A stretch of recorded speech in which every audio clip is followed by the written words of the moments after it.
राधे राधे, नमस्कार, जय हिंद दोस्तों। त्रिनेत्र माइंड आईएएस में आपका स्वागत है। और इसमें जो हमारा चैप्टर चल रहा था, ग्रंथ चल रहा था, आपका भगवद गीता के बारे में हम लोग डिस्कस कर रहे थे।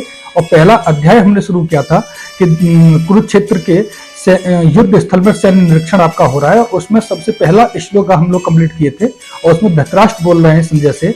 वो कह रहे थे कि धर्म क्षेत्र कुरुक्षेत्र शम वेत्ता युद्धसभा माम कहा पांडवाश्चैव किम कुर्वत संजय। अर्थात धृतराष्ट्र ने संजय से कहा, हे संजय, कि धर्म क्षेत्र कुरुक्षेत्र में युद्ध की इच्छा से एकत्रित हुए मेरे तथा पांडु के पुत्रों ने क्या किया। तो इसका जवाब संजय दे रहे हैं। अब पहले अध्याय के दूसरे श्लोक में वो बोल रहे हैं कि संजय क्या बोल रहे हैं कि दृष्टा तु पांडवानीकम बीढ़म दुर्योधनस्तदा आचार्य मुपसम्य राजा वचनम ब्रवीत। अर्थात संजय ने कहा, हे राजन, पांडु पुत्रों द्वारा सेना की व्यूह रचना देखकर राजा दुर्योधन अपने गुरु के पास गया और उसने ये शब्द कहे। इसका श्री प्रभुपाद जी ने क्या भावार्थ किया है? उन्होंने बोला है कि धृतराष्ट्र जन्म से अंधा था, दुर्भाग्यवश वह आध्यात्मिक दृष्टि से भी वंचित था।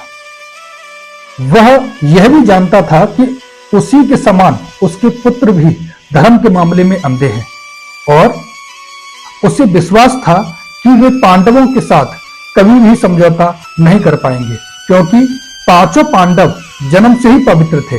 फिर भी उसे तीर्थ स्थल के प्रभाव के विषय में संदेह था। इसलिए संजय युद्ध भूमि की स्थिति के विषय में उसके प्रश्न के मध्यम को समझ गया। अतः वह निराश राजा को प्रोत्साहित करना चाह रहा था। उसने उसे विश्वास दिलाया कि उसके पुत्र पवित्र स्थान के प्रभाव में आकर किसी प्रकार का समझौता करने नहीं जा रहे। उसने राजा को बताया कि उसका पुत्र दुर्योधन पांडवों की सेना को देखकर तुरंत अपने सेनापति द्रोणाचार्य को वास्तविक स्थिति से अवगत कराने गया। यद्यपि दुर्योधन को राजा कहकर संबोधित किया गया है, तो भी स्थिति की गंभीरता के कारण उसे सेनापति के पास जाना पड़ा।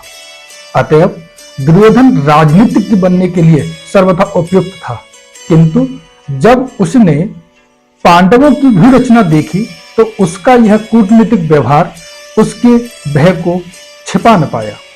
तो इसमें दूसरे अध्याय में इन्होंने जो संजय ने अपनी बात कही और इस बात को कंप्लीट करने के साथ ही आपका दूसरा पहले अध्याय का दूसरा श्लोक समाप्त होता है। और इसमें किस तरीके से दुर्योधन अपने सेनापति जो द्रोणाचार्य जी थे उनसे वो जाकर बोल रहे हैं और बता रहे हैं कि ये व्यूह रचना को देखकर वो उनके पास गया है। और आगे जो श्लोक होगा वो किस तरीके से दुर्योधन बोलेगा अपनी बात में।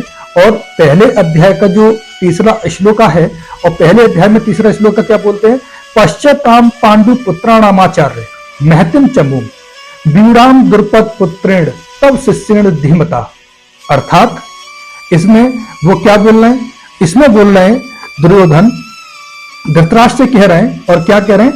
धृतराष्ट्र से बोल रहे हैं, हे आचार्य, पांडु पुत्रों की विशाल सेना को देखें जिसे आपके बुद्धिमान शिष्य द्रुपद के पुत्र ने इतनी कौशल से व्यवस्थित किया है। इसका भावार्थ क्या है? श्री प्रभुपाद जी बोलते हैं कि परम राजनीतिज्ञ दुर्योधन महान ब्राह्मण सेनापति द्रोणाचार्य के दोषों को इंगित करना चाह रहा था। अर्जुन की पत्नी द्रौपदी के पिता राजा द्रुपद के साथ द्रोणाचार्य का कुछ राजनीतिक झगड़ा था। इस झगड़े के फलस्वरूप द्रुपद ने एक महान यज्ञ संपन्न किया जिससे उसे एक ऐसा पुत्र प्राप्त होने का वरदान मिला जो द्रोणाचार्य का वध कर सके। द्रोणाचार्य इससे भली भांति जानता था, किंतु जब द्रुपद का पुत्र धृष्टद्युम्न युद्ध शिक्षा के लिए उनको सौंपा गया तो द्रोणाचार्य को उसे अपने सारे सैनिक रहस्य प्रदान करने में कोई भी झिझक नहीं हुई। अब धृष्टद्युम्न कुरुक्षेत्र की युद्ध भूमि में पांडवों का पक्ष ले रहा था और उसने द्रोणाचार्य से जो कला सीखी थी उसी के आधार पर उसने यह व्यूह रचना की थी। दुर्योधन ने द्रोणाचार्य की दुर्बलता की ओर इंगित किया जिससे वह युद्ध में सजग रहे और समझौता ना करें।